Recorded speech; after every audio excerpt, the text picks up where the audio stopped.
Tema yang kita akan bahas seputar muqaddimah masuknya tanda-tanda kiamat besar. Apabila ini muncul, maka tanda kiamat besar akan muncul setelahnya dan tidak akan bisa dihentikan sampai kiamat dibangkitkan. Di mana tema pada malam hari ini yang dimaksud muqaddimah alamat kiamat besar adalah Duhurul Mahdi, munculnya Imam Al-Mahdil Muntadhar, imam yang hampir semua kaum muslimin menunggu-nunggu kehadirannya. Dia bukan seorang nabi dan dia tidak memiliki mukjizat serta keanehan-keanehan, akan tetapi kemuliaannya ditunggu setiap manusia dan dirindukan kemunculannya. Dan dia seorang yang saleh yang kedatangannya akan memenuhi bumi dengan keadilan setelah sebelumnya tersebar kezaliman dan juga keburukan. Dan dia orang nomor 5 dari 4 penguasa dunia setelah Dzulqarnain, kemudian Sulaiman, kemudian Namrud, kemudian Bukhtun Nasr. Maka Al-Mahdil Muntadhar Muhammad ibn Abdullah adalah orang kelima yang akan menguasai dunia di akhir zaman. Bagaimana kisahnya? Ma'asyiral muslimin yang dimuliakan Allah Subhanahu wa taala, kalau kita melihat hadis-hadis Nabi SAW seputar Al-Mahdi, kemunculannya dan sepak terjangnya, banyak sebagian orang jahil mengingkari hadis-hadis itu. Mereka mengatakan kalau sampai hadis ini diterima, maka akan membuka pintu lebar-lebar, orang-orang akan mengaku sebagai Imam Mahdi. Maka kita katakan bahwa hadis-hadis seputar Imam Mahdi itu mutawatir makna. Ya, sebagiannya ada yang dhaif, ada yang hasan, tetapi banyak yang sahih.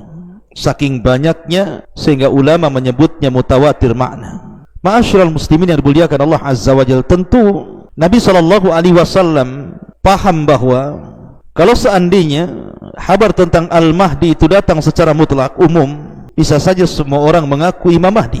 Tapi Nabi SAW sudah berbicara berabad-abad yang silam tentang ciri-ciri Al-Imam Mahdi yang tidak ada pada siapapun yang mengaku sebagai Imam Mahdi, sehingga kita bisa membedakan mana Mahdi yang benar, mana Mahdi yang dusta. Kita teringat pada tahun 1980 atau 1979 tentang fitnah Juhaiman. Anda pernah mendengar fitnah Juhaiman? Terjadi di Saudi. Ketika itu ada 2 tokoh sentral yang mengepung dan menguasai Masjidil Haram. Hebatnya dia menguasai selama 2 minggu, sampai kerajaan Saudi sangat kewalahan menghadapi 2 tokoh ini. Pertama Juhaiman Al-Atyubi dan yang kedua Muhammad ibn Abdullah Al-Qahtani. Jadi suatu ketika di musim haji pada tahun 1979 datang rombongan sekitar 200 orang masuk Masjidil Haram ketika manusia sedang sholat subuh. Dan jumlah jamaah haji itu ramai ketika itu, yang sedang sholat subuh di Masjidil Haram mungkin sekitar 50.000 orang. Tiba-tiba selesai sholat, tiba-tiba orang yang namanya Juhaiman Al-Atyubi ini datang ke depan, kemudian mendorong sang imam dan mengambil mic. Tiba-tiba kemudian dia berceramah tentang kedatangan Imam Mahdi. Spontan sebagian manusia kaget karena belum pernah terjadi di haram seperti ini. Tiba-tiba dia mengambil mic kemudian mengatakan bahwa Al-Mahdi yang ditunggu-tunggu telah hadir di sekitar kita.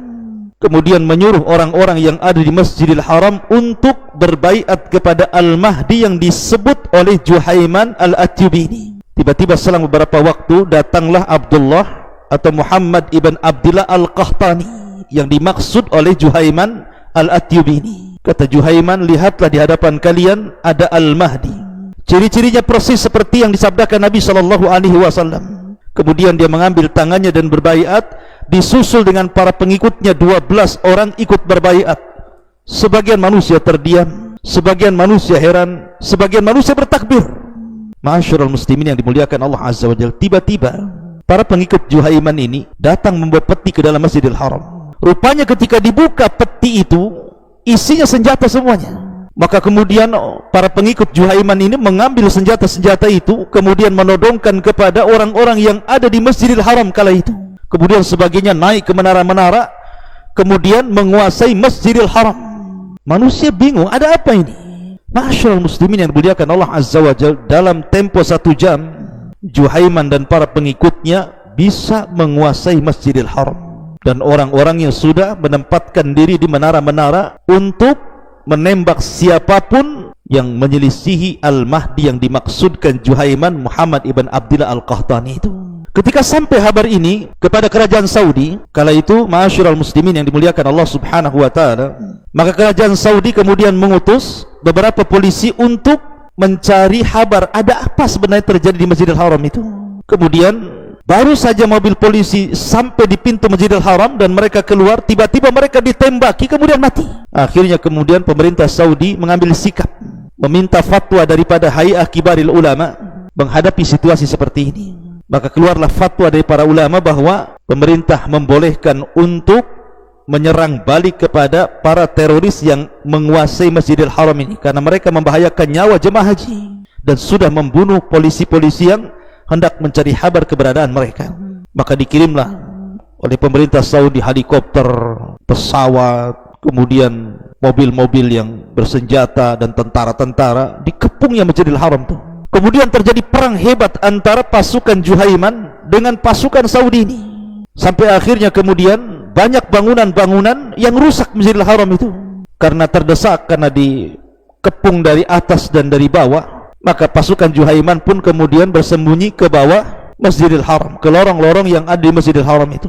Akhirnya kemudian oleh tentara Saudi dilempari gas-gas air mata, kemudian juga dilempari granat, sehingga akhirnya selama 2 minggu sebagian mereka mati karena tidak ada oksigen, sebagian mati karena kehabisan makanan sehingga tidak makan, sebagian mereka terpingsan. Akhirnya dengan cekatan selama 2 minggu pemerintah Saudi berhasil menguasai Masjidil Haram kembali dan menangkap 63 orang, kemudian dieksekusi. Salah satunya adalah Juhaiman. Ma'asyiral muslimin yang dimuliakan Allah Azza wa Jalla, sebenarnya Juhaiman ini dahulunya adalah tentara dari tentara-tentara Saudi, tetapi dia masuk ke oposisi yang selalu mengkritik pemerintah Saudi. Kemudian akhirnya dia pun membuat isu tentang keburukan pemerintah dengan memunculkan satu tokoh untuk dijadikan bahan pemberontakan kepada pemerintah Saudi dengan isu munculnya Al-Mahdi. Berjumpalah dia dengan Muhammad ibn Abdillah Al-Qahtani yang memang ciri-cirinya, fisiknya hampir mirip dengan yang disabdakan Nabi SAW. Setelah kemudian terjadi dialog, dirayunya bahwa engkau adalah Al-Mahdi dan begitu seterusnya, maka Muhammad ibn Abdillah Al-Qahtani mau dibaiat dan dijadikan Imam Mahdi. Pada ini kepentingan Juhaiman. Tapi dari kisah ini, kejadian ini, karena kejadian ini kan terjadi pada tahun 1979 atau 1980, artinya masih baru. Tapi lihat bagaimana dampaknya. Masjidil Haram dikepung, banyak nyawa melayang, banyak yang terluka, jemaah haji ketakutan. Ma'asyiral muslimin yang dimuliakan Allah Azza wa Jalla, kenapa kemudian mereka menjadikan isu Al-Mahdi untuk menumbangkan kekuasaan Saudi? Karena memang kalau kita melihat hadis-hadis Nabi SAW, Al-Mahdi yang kelak akan muncul di akhir zaman adalah sosok yang ditunggu-tunggu kaum muslimin, yang dirindukan kemunculannya. Makanya kemudian orang banyak mengaku Imam Mahdi. Oleh karena itulah maka malam ini sedikit kita akan bercerita siapa Al-Mahdi, di mana munculnya, siapa pengikutnya, bagaimana sepak terjangnya, bagaimana dia bisa hidup di 3 tanda kiamat besar: munculnya Dajjal, turunnya Isa bin Maryam, dan keluarnya Ya'juj wa Ma'juj, dan bagaimana wafatnya, berapa tahun dia berkuasa, dan banyak persoalan yang kita akan bahas beberapa menit ke depan. Ma'asyiral muslimin yang dimuliakan Allah Subhanahu wa taala, Nabi SAW bersabda dalam hadis Abi Sa'id Al-Khudri radhiyallahu an, yakhruju fi akhir ummatil mahdi yuskihi Allahul ghaitha wa tukhrijul arda nabataha wa yu'til mala sihahan wa takthurul masyiyatu wa ta'dumul ummatu ya'isu sab'an aw thamaniyan ay hijajan. Kata Nabi SAW, pada akhir umatku kelak akan keluar orang yang disebut dengan Al-Mahdi. Dengan sebabnya Allah menurunkan hujan, bumi mengeluarkan tumbuh-tumbuhannya, harta akan dibagikan secara merata, binatang-binatang ternak akan melimpah, umat akan menjadi mulia, dan dia akan hidup selama 7 ataupun 8 tahun. Ada juga yang mengatakan ai hijajan, 8 kali musim haji atau 7 kali musim haji. Bahkan Nabi SAW mengatakan, "Lau lam yabqa minad dunya illa al-yawm, la tawwalallahu dzalikal yawm." hatta yab'atsallahu rajulan min ahli baiti yuwati'u ismuhu ismi wasmu abihi isma abi yamla'ul arda qistan wa adlan kama muliat zulman wa jawra. Kata Nabi SAW, kalau seandainya tidak ada di dunia ini yang tersisa kecuali hanya tinggal satu hari, tentu satu hari itu akan Allah Subhanahu wa ta'ala panjangkan sampai dibangkitkan kepada mereka seorang laki-laki dari keturunanku, namanya sama dengan namaku Muhammad, dan nama bapaknya sama dengan nama bapakku Muhammad ibn Abdullah, dan dia akan memenuhi keadilan di permukaan bumi yang sebelumnya telah dipenuhi dengan kezaliman dan juga kerusakan. Bahkan Nabi SAW mengatakan, la tadhabud dunya hatta yamlikal arab rajulun min ahli baiti yuwati wa ismahu ismi. Tidak akan hilang dunia ini sampai seseorang bisa menguasai bangsa Arab dan dia adalah keturunanku yang namanya mirip dengan namaku. Ma'asyiral muslimin yang dimuliakan Allah Azza wa Jalla, dari hadis-hadis ini maka muncullah banyak pandangan para ulama ataupun para pakar atau para peneliti sekitar Al-Mahdi. Ada yang mengingkari, ada yang kemudian mengaku-ngaku, ada yang mengklaim. Akan tetapi kalau kita melihat hadis-hadis Nabi SAW, memang Al-Mahdi itu akan ada dan akan datang. Akan tetapi ma'asyiral muslimin yang dimuliakan Allah Azza wa Jalla, Al-Mahdi yang dimaksud Nabi SAW bukan pula Al-Mahdi yang dimaksud orang-orang Syiah. Kita ahli sunnah wal jamaah mengatakan bahwa namanya sama dengan nama Rasul Muhammad dan nama bapaknya sama dengan nama bapak Rasul, maksudnya Abdullah, namanya Muhammad ibn Abdullah. Tiba-tiba muncul nama yang menyelisih hadis Nabi SAW yang bernama Muhammad Hasan al-Ashqari. Muhammad Hasan al-Ashqari yang diklaim orang-orang Syiah ketika bayi karena takut dibunuh kemudian disembunyikan di sebuah gua di Sirdab, Irak. Kemudian dia akan bersama manusia, mengikuti manusia, dan akan terus bersama manusia sampai Allah akan keluarkan nanti di akhir zaman. Muhammad Hasan al-Ashqari keturunan Husain ibn Ali ibn Abi Talib. Maka kita katakan kisah tentang Muhammad Hasan al-Ash'ari adalah kisah khurafat, bukan sebuah fakta atau yang sesuai dengan hadis Nabi SAW. Karena Imam Mahdi yang kita kehendaki adalah namanya Muhammad ibn Abdullah, dan dia Al-Hasani keturunan Hasan, Al-Alawi keturunan Ali bin Abi Talib radhiyallahu an. Dan sudah wajar bahwa Imam Mahdi itu keturunan Hasan, bukan keturunan Husain, karena ada sebabnya. Sebabnya adalah ketika Hasan berkuasa 6 bulan lamanya, menggantikan posisi ayahnya, dan dia Khulafaur Rasyidin yang terakhir menggenapkan angka 30 yang disabdakan Rasul. Dia serahkan kekuasaannya kepada Muawiyah sampai tahun itu disebut tahun jamaah. Maka sebagai balasan, al-jaza'u min jinsil amal, balasan itu disesuaikan dengan amalannya, jazaul ihsan ilal ihsan, maka keturunannya kelak akan diberikan kekuasaan yang mampu menguasai dunia. Muhammad ibn Abdullah Al-Hasani Al-Alawi dari keturunan Fatimah bintu Nabi sallallahu alaihi wasallam.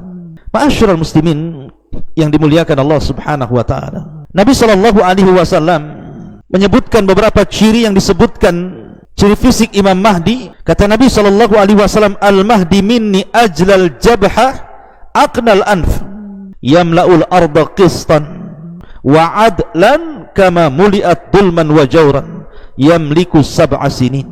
Kata Nabi SAW, Al-Mahdi itu keturunanku, dahinya lebar, hidungnya mancung, memenuhi bumi dengan keadilan sebagaimana sebelumnya bumi sudah tersebar kezaliman dan keburukan, dan dia akan menguasai bumi selama sab'a sinin, 7 tahun, dalam riwayat 8 tahun. Dan Allah Subhanahu wa ta'ala akan memperbaiki Al-Mahdi itu dalam 1 malam. Al-Mahdi minna ahlal bait yuslihullahu fi lailatin. Al-Mahdi itu dari kami kalangan ahli bait, Allah perbaiki dalam 1 malam. Ma'asyiral muslimin yang dimuliakan Allah Azza wa Jalla, lalu kapan Imam Mahdi muncul dan di mana? Apakah dia hidup sekarang? Apakah hari ini Imam Mahdi sudah ada sebagaimana ada orang yang memprediksi bahwa Imam Mahdi itu sudah ada? Maka kita katakan dalam sebuah hadis, Nabi SAW bersabda, yakunu ikhtilafu inda mauti khalifatin fayakhruju rajulun min ahli al-madinati hariban ila makkah fayatihi nasun min ahli makkah fayukhrijunahu wa huwa karihun fayubayi'unahu baina ar-rukni wal maqam wa yub'atsu ilaihi ba'thun min asy-syami fayuqsafu bihim bil baida baina makkah wal madinah fa idza ra'a an-nasu dhalik atahu abdalus syam wa asaibu ahli al-iraq fayubayi'unahu bainar rukni wal maqam thumma yansha'u rajulun min quraisyin akhwaluhu kalbun fayab'athu ilaihim ba'than fayadharuna alaihim wa dhalika ba'thu kalbin wal khaybatu liman lam yashhadu ghanimata kalbin fayaqsimul mala wa ya'malu fin nasi bi sunnati nabiyyihim sallallahu alaihi wasallam wa yulqil islamu bi jiranihi ilal ardi fayalbasu sab'a sinin thumma yutawaffa wa yusalla alaihi al-muslimun thumma yutawaffa wa yusalli alaihi al-muslimun. Perhatikan hadis ini. Nabi SAW mengatakan akan terjadi perselisihan pada saat wafatnya seorang khalifah. Jadi ada khalifah yang sangat kuat kala itu, khalifah ini wafat, kemudian terjadi perselisihan anak-anaknya, abnaul khalifah ini. Lah abnaul khalifah ini tidak sekuat ayahnya, justru mereka saling berperang. Maka saat itulah keluarlah seorang laki-laki dari penduduk kota Madinah berlari menuju Mekah. Orang-orang dari penduduk Mekah tiba-tiba mendatangi orang ini. Kemudian mereka pun mengeluarkan laki-laki itu untuk dibaiat, tetapi dia tidak suka dan membencinya. Kemudian mereka tetap membaiat dia di antara rukun Yamani dan makam Ibrahim. Kemudian dikirimlah kepadanya satu pasukan yang tidak suka ada seseorang yang dibaiat dan mengaku Imam Mahdi, dan pasukan itu datang dari arah Syam menuju Madinah. Tiba-tiba ketika sampai di sebuah tempat namanya Baida antara Mekah dan Madinah, Allah Subhanahu wa taala kirim gempa sehingga menenggelamkan mereka semua ke dalam bumi. Lalu tiba-tiba orang ramai melihat laki-laki itu didatangi oleh para abdal dari Syam dan kelompok-kelompok dari Irak. Kemudian mereka membaiatnya antara rukun Yamani dan makam Ibrahim. Kemudian muncullah seorang laki-laki dari pasukan, kemudian pasukan itu pun mengalahkan mereka. Itu adalah pasukan suku Kalb, dan adalah suatu kerugian bagi sesiapa yang tidak mempersaksikan ghanimah dari Kalb. Kemudian beliau Al-Imam Mahdi berusaha mengamalkan di tengah-tengah manusia sunnah Nabi SAW, menyebarkan Islam ke seantero dunia, dan beliau Al-Mahdi akan tinggal selama 7 tahun lalu meninggal dunia dan disolatkan oleh kaum muslimin. Hadis ini oleh sebagian para ulama ada yang mengatakan sahih dan ada yang melemahkannya, seperti Syekh Albani rahimahullahu ta'ala melemahkan hadis ini. Tapi sebagian ulama yang lain seperti Al-Imam Al-Haytami dalam kitabnya Majma'ul Zawaid mengatakan hadis ini diriwayatkan oleh Al-Imam At-Tabrani dalam Mu'jam Al-Awsat, dan para perawinya adalah para perawi hadis yang sahih. Taib, dari hadis ini kita tahu bahwa Imam Mahdi itu muncul di Mekah ataupun Madinah. Ma'asyiral muslimin yang dimuliakan Allah Subhanahu wa taala. Dan Imam Ibnu Katsir rahimahullah taala ketika menyebutkan hadis ini mengomentari bahwa wa yu'ayyidu bin nas atau wa yu'ayyadu bin nasi anna ahlal masyriqi yansurunahu, dan dikuatkan dengan nas yang jelas bahwa orang-orang yang datang dari timur Irak dan juga Syam, merekalah akan menjadi para penolong Al-Mahdil Muntadhar Muhammad ibn Abdullah Al-Hasani Al-Alawi min auladi Fatimata bintu Rasulillah sallallahu alaihi wa ala alihi wasallam. Ma'asyiral muslimin yang dimuliakan Allah Subhanahu wa taala, kita tahu bahwa ketika Imam Al-Mahdi membawa pasukan kemudian membuat kekuasaan dan berdirinya khalifah di Baitul Maqdis, maka Nabi SAW mengatakan imaratul Baitul Maqdis kharabu Yathrib.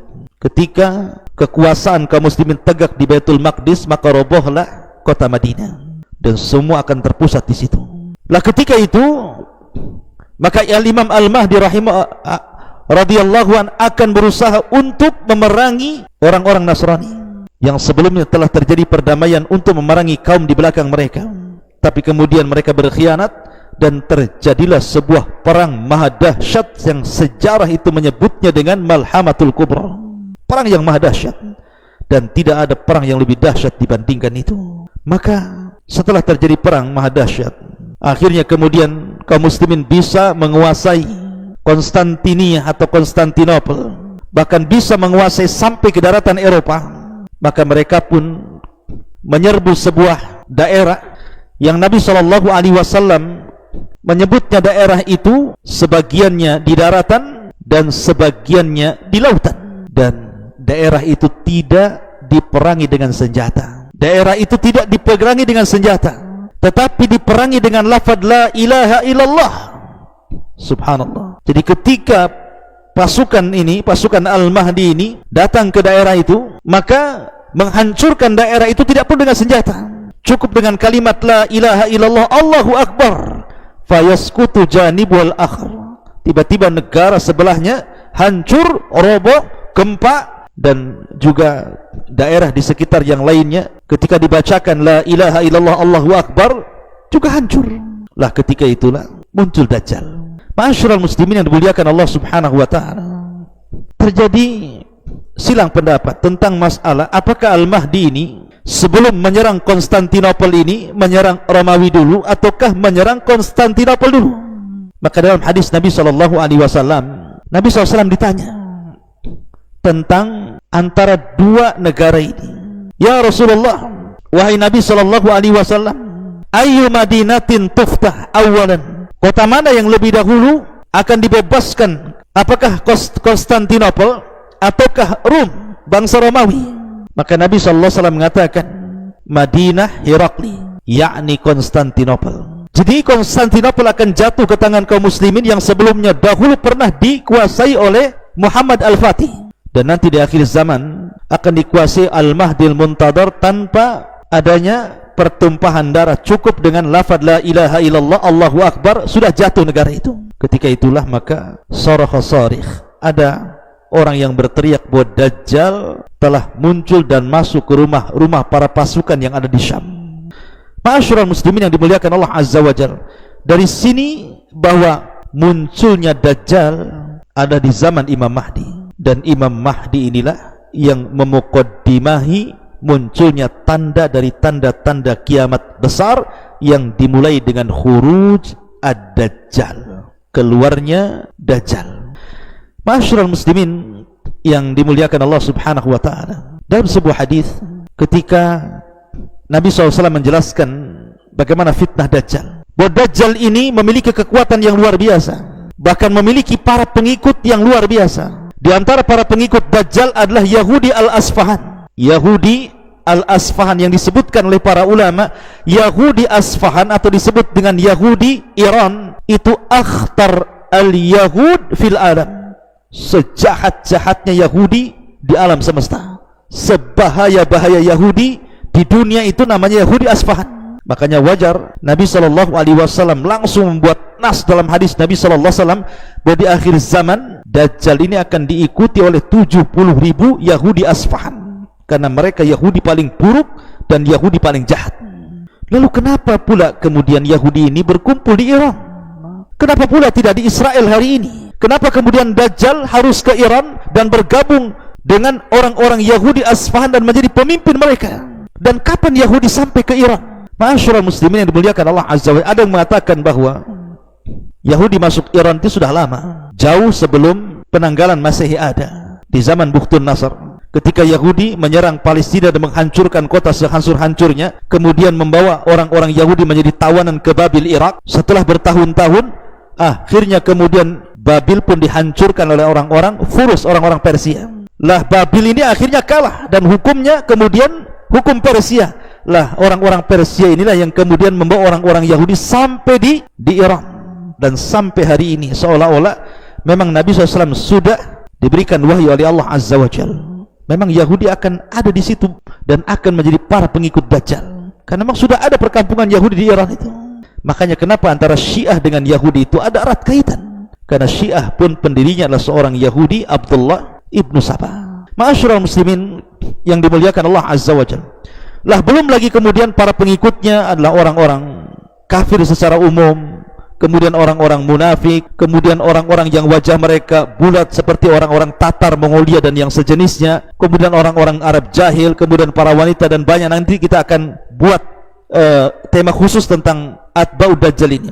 Tapi yang jelas bahwa pasukan besar itu tidak mungkin dikalahkan oleh Al-Mahdi, sehingga Al-Mahdi terdesak kemudian harus lari dan bersembunyi, sampai akhirnya mereka pun semakin terpojok, kemudian terdesak sampai kemudian mereka membuat camp di Bukit Tur, dan mereka tidak berani turun, dan mereka sudah memprediksi kalau mereka tetap bertempur pasti mereka akan mengalami kekalahan. Maka mereka lebih baik mundur bersembunyi sampai akhirnya terjadi kelaparan yang dikatakan kepala sapi jauh lebih baik dibandingkan emas dan harta rampasan perang, saking kelaparannya.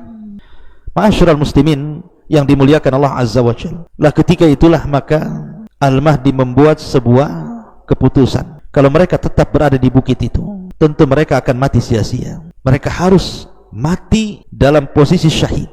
Maka sepakatlah para tentara Al-Mahdi itu untuk menyerang pasukan Dajjal setelah sholat subuh keesokan harinya. Setelah kemudian datang waktu subuh, kemudian dikumandangkan azan, tiba-tiba langit gelap, tiba-tiba ada cahaya dari langit. Rupanya mereka melihat dengan kedua mata mereka Isa bin Maryam turun diapit dengan dua malaikat, di mana rambutnya basah dan dia memiliki hawa di mulutnya yang akan membunuh setiap orang-orang kafir sejauh mata memandang. Turunlah Isa bin Maryam, kemudian bergabung dengan tentara Al-Mahdi Al-Muntadhar. Pertanyaannya, siapa yang memimpin perang? Siapa yang memimpin kaum muslimin kala itu? Al-Mahdi kah ataukah Isa bin Maryam? Ma'asyiral muslimin yang dimuliakan Allah Azza wa Jalla, kita tahu bahwa ketika Isa turun, mereka siap-siap qomat dan hendak melaksanakan salat subuh. Isa sudah dikenal ciri-cirinya karena hadis-hadis Nabi sudah menjelaskannya, sehingga Al-Mahdi langsung kenal dan mengatakan, taqaddam ya ruh Allah, silahkan wahai ruh Allah, Anda menjadi imam. Tapi Isa paham siapa dirinya, dia bukan seorang Nabi lagi. Karena ketika dia diangkat di usia 33 tahun, kemudian diletakkan di langit oleh Allah Azza wa Jalla, terangkatlah nubuahnya, artinya sudah sempurna kenabiannya, sehingga ketika diangkat bukan lagi menjadi seorang Nabi. Dan di akhir zaman dia turun bukan jadi seorang nabi, tapi memang ada tugas yang Allah Subhanahu wa taala tugaskan kepada Isa. Pertama, membunuh Dajjal, yang kedua, berhukum dengan hukum keadilan, yang ketiga, mematahkan salib, membunuh babi, dan begitu seterusnya. Makanya dia tidak mau jadi imam karena akan memfitnah manusia. Dia tahu bahwa la nabiyya ba'di, kata Rasul, tidak ada nabi sepeninggalku. Kalau seandainya dia menjadi imam, maka orang-orang menyangkanya manusia ikut syariat Isa. Makanya Isa tidak jadi imam, Isa jadi makmum, dan yang menjadi imam adalah Al-Mahdi Al-Muntadhar, supaya orang-orang tahu bahwa Isa ketika turun mengikuti syariat Nabi SAW dan tidak membawa syariat dirinya. Tetapi ketika selesai perang, selesai salat, maka yang memimpin perang adalah Isa bin Maryam. Dia meminta pilihan kepada pasukan Al-Mahdi dengan 3 pilihan. Setelah itu mengusap wajah-wajah mereka, dan tidak ada manusia paling bahagia kecuali orang yang diusap wajahnya oleh Isa bin Maryam, karena Isa memberitahu mereka akan kedudukan mereka di sorga. Berangkatlah pasukan ini. Kemudian ketika Isa melihat Dajjal, dan Isa memiliki hawa yang bisa membunuh orang-orang kafir sejauh mata memandang, Dajjal pun lari, dikejarnya sampai ketika tidak ada tempat kecuali sampai di Babil Lut. Maka Isa pun kemudian membunuh Dajjal, memenggal kepalanya. Kemudian orang-orang Yahudi dan para pengikut Dajjal ketakutan, kaum muslimin membantai mereka dengan sangat mudah, sampai-sampai orang-orang itu bersembunyi di apapun. Dia sembunyi di batu, di pohon, pohon bisa bicara, batu bisa bicara, dan mengatakan, wahai muslim, di belakang saya Yahudi, bunuh dia, bantai dia, dan begitu seterusnya. Akhirnya peperangan ini dimenangkan oleh Al-Mahdi dan juga Isa bin Maryam, dan ini kemenangan kaum muslimin. Ma'asyiral muslimin, saya sering mengkisahkan tentang Al-Mahdi. Saya tidak hendak mengkisahkan masalah ini, tapi saya ingin mengatakan bahwa ada alamat yang tidak semua orang mengaku dirinya Imam Mahdi. Karena kalau seandainya tidak ada alamat khusus dan ciri khusus, bisa saja semua orang mengaku Imam Mahdi, seperti kisah di permulaan yang saya ceritakan tentang kisah Juhaiman yang mengangkat Muhammad ibn Abdillah al-Qahtani sebagai Al-Mahdi sehingga menjadi keributan di Masjidil Haram dan menguasai Masjidil Haram selama 2 minggu. Atau Muhammad ibn Abdillah al-Barbari, atau disebut dengan Ibnu Tamur, ngaku Imam Mahdi. Kemudian dia membawa pengikutnya untuk menggali lubang kuburan, kemudian masuk semua di situ. Kemudian memberikan nasihat soal kematian. Allah takdirkan, Allah gempakan bumi, rupanya kemudian tanah kuburan itu bergegar, akhirnya mengubur mereka semuanya. Muhammad ibn Abdillah al-Barbari ngaku Imam Mahdi sampai mati tertimbun, diazab langsung oleh Allah Azza wa Jalla. Kemudian Ubaidillah al-Qaddah ngaku Imam Mahdi. Ma'ruf kisahnya, Ubaidillah al-Qaddah ini kakeknya seorang Yahudi, dan dialah yang membawa tentara Qaramitah membantai jamaah haji. Kemudian dia kubur sumur Zam-Zam itu dengan jasad manusia. Kemudian dia congkel Hajar Aswad, dibawanya ke Bahrain selama 22 tahun, dan dia mengaku Imam Mahdi. Kalau seandainya tidak ada ciri-ciri khusus, semua orang bisa ngaku Imam Mahdi. Maka apa ciri-ciri Al-Mahdi itu? Yang pertama, dia tidak menyuruh manusia dirinya Mahdi. Dia tidak mengatakan saya Mahdi, bayat kepada saya. Tidak. Bahkan dia tidak suka dan benci kalau dia dikatakan Mahdi dan ingin dibayat. Yang kedua, namanya harus sama dengan nama Rasulullah, Muhammad atau Ahmad, dan nama bapaknya harus sama dengan nama bapak Rasul, Abdullah, Muhammad atau Ahmad ibn Abdillah. Kemudian nasabnya harus sampai kepada Hasan dan Husain, bukan Husain. Artinya harus keturunan Hasan ibn Ali ibn Abi Talib, putra daripada Fatimah bintu Rasulullah SAW. Kemudian fisiknya harus mencocoki sifat yang disifatkan Rasul, seperti dahinya lebar, kemudian hidungnya mancung, dan banyak lagi sifat-sifat yang disebutkan dalam hadis-hadis Nabi SAW tentang ciri fisik Imam Mahdi. Kemudian keluarnya saat terjadi khilaf antara anak-anak khalifah. Kemudian dia harus muncul di Mekah, dibaiat di antara rukun dan makam Ibrahim. Dan dia harus orang saleh, orang yang bertakwa, memiliki ilmu tentang Al-Quran dan Sunnah Nabi SAW. Dan sebelum kemunculannya, artinya sebelum banyak orang yang membaiatnya, terjadi gempa di Baidah yang menenggelamkan pasukan Syam yang hendak membunuh Al-Mahdi yang baru saja dibaiat di Mekah. Dan sebelumnya terjadi kezaliman dan kerusakan, maka dia datang membawa keadilan dan kebenaran. Ma'asyiral muslimin yang dimuliakan Allah Subhanahu wa ta'ala, maka dari sini ada tanda-tanda, bahkan tanda-tanda sebelum munculnya Imam Mahdi sudah ada, seperti banyaknya fitnah, banyaknya maksiat, banyaknya gempa. Kemudian Irak Syam dikepung oleh orang-orang kafir dari luar. Kemudian terjadi gempa di arah timur barat dan jazirah Arab. Itu harus terjadi, ya. Ma'asyiral muslimin yang dimuliakan Allah Azza wa Jalla. Masalahnya ada sebuah pertanyaan. Kita tahu bahwa Imam Mahdi ini dijelaskan dalam hadis, kedatangannya bumi ini akan subur, yuskil arda, di mana bumi akan subur, ternak akan banyak, buah-buahan akan melimpah, kemudian kehidupan akan diberkahi. Sementara Dajjal terbalik. Dajjal itu datang membawa kerusakan. Bahkan sebelum kemunculannya 3 tahun terjadi paceklik hebat, sampai kemudian sepertiga terakhirnya tidak hujan dan satu bumi mengalami kekeringan. Supaya Dajjal bisa merayu manusia, siapa yang mengikuti dia, dia akan hijaukan buminya. Sementara Imam Mahdi dan Dajjal ini satu zaman, seolah tidak bisa ditemukan. Yang satu mengatakan kalau ini muncul akan hijau, kalau ini muncul akan kering. Lalu bagaimana cara menjamaknya? Maka ulama mengatakan bahwa 3 tahun kekeringan sebelum kemunculan Dajjal ini itu datang duluan. 3 tahun pertama sepertiga langit ditahan, sepertiga bumi pun ditahan. Tahun kedua 2/3 langit ditahan, 2/3 bumi ditahan. Kemudian tahun ketiga semua langit ditahan, bumi ditahan, sehingga terjadi kekeringan hebat. Ya, itu tahun sebelum Imam Mahdi muncul. Tapi setelah Imam Mahdi muncul, maka bumi akan menjadi hijau, akan berkah, sampai akhirnya munculnya Dajjal. Kemudian membawa kerusakan di permukaan bumi, keanehan, macam-macam. Akhirnya banyak orang yang terfitnah agamanya, dan tidak ada yang selamat kecuali yang Allah rahmati keimanannya. Ma'asyiral muslimin yang dimuliakan Allah Azza wa Jalla, inilah di antara sekilas tentang kisah Al-Mahdi Al-Muntadhar.